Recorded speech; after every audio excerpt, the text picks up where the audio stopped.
მოგესალმებით ჩემო ძვირფასებო. იცით, დღეს მინდა იმ ნიშნებზე ველაპარაკო, რაც ქრისტემ თქვა, რომ ექნებათო ჩემს მორწმუნეებსო. მარკოზის სახარება გვეუბნება ჩემო ძვირფასებო, რომ ჩემს მორწმუნეებსო ასეთი ნიშნები ექნებათო. ჩემის სახელით ეშმაკებს განდევნიან, ახალ ენებზე ილაპარაკებენ, გველებს აიღებენ, სასიკვდილოს თუ შესვამენ, არ ავნებთ, ავადმყოფებს ხელებს დაადებენ და განიკურნებიან. დიახ, ჩემო ძვირფასებო, დღევანდელ დღეს მრავალი ჩვენთაგანი ძალიან განსხვავდებით ამ ნიშნებისგან, რომ ყველა მორწმუნეს აქვს ესე იგი ნიშანი იმისა, რომ აქვს ძალაუფლება ბოროტზე, რომ მისი სახელით, იესო ქრისტეს სახელით ეშმაკებს განდევნიან,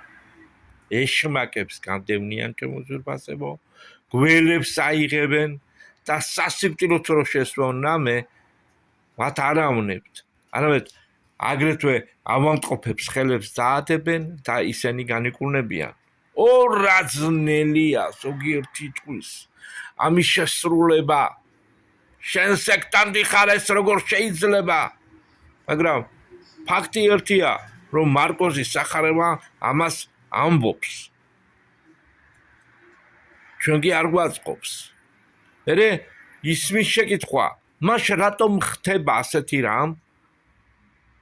ქრისტიანებმა მოიგონეს თვითგამართლება, რომ ჩვენ ვერ ვცხოვრობთ ისე წმინდად, რომ ეს ნიშნები ჩვენზე მოქმედებდეს. არადა ქრისტეს არ უთქვია ამის შესახებ.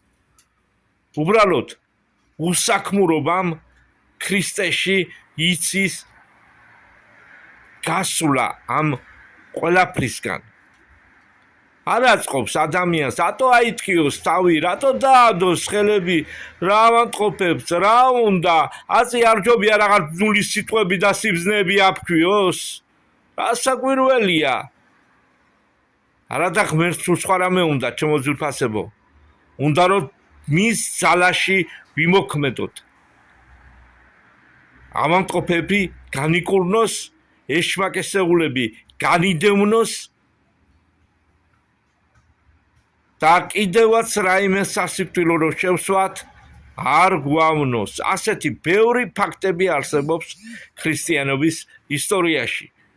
გაგახაროთ უფალმა, იმოქმედოთ ნიჭებში ყველა ჩვენთაგანი და ნახავთ ჩვენი ცხოვრება და დედამიწის საერთოდ ბედი შეიცვლება. ეს უნდოდა და უნდა ღმერთს. გაკურთხოთ უფალმა იესო ქრისტეს სახელით. ამენ.